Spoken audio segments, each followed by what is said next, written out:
In this video, we will be discussing Newton's first law. First, we need some background information about forces. A force is a push or a pull. For example, when a dog sits on the ground, he exerts a downward force on the ground. Likewise, the ground is pushing up on him.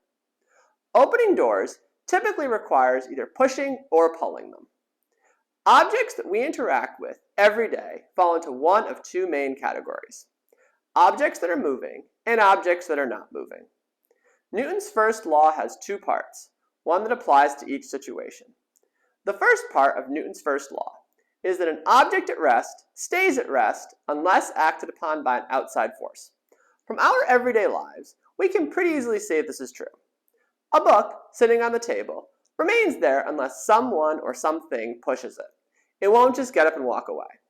The second part is more confusing, which is that an object in motion will continue at a constant velocity unless acted upon by an outside force. This is more difficult to see in the world around us. Right here, I have a disk.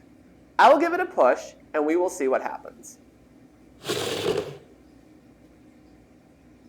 As you can see, it moved a little bit, but it then came to a complete stop. This is pretty consistent with the real world. After the push, friction causes the object to slow down and ultimately stop. We will discuss friction in more detail later, but basically it occurs when two objects are rubbed together. In this case, it is the floor and the disk. Some materials have more friction than others, and it is an outside force. For example, a puck will slide much better across ice than pavement. This disk is actually a physics toy called an air puck. It can be turned on and air is pushed out the bottom. This is very similar to air hockey if you've ever played in an arcade. Now, I will give it a small push and we will see what happens.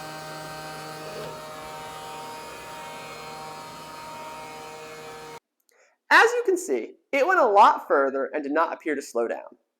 This is because the air pushing down effectively eliminated the friction.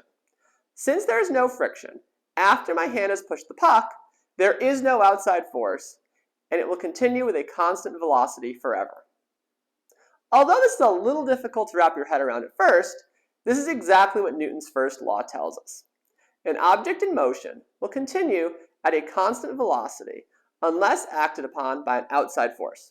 Without friction, there is no outside force, so its velocity will stay the same. Once my hand is no longer in contact with the air puck, there is no force being applied to it. Many people think there is some continuation of force or something similar.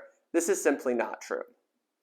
Lastly, the tendencies described by Newton's first law can be summarized with the term inertia. Inertia is simply the tendency of an object to continue doing what it is already doing.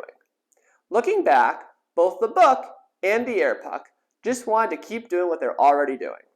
The book just wanted to continue sitting on the table, and the air puck just wanted to keep moving. If you found this video helpful, please click on the like and subscribe buttons below or visit us at rexwellphysics.com. Thank you and have a nice day. Bye!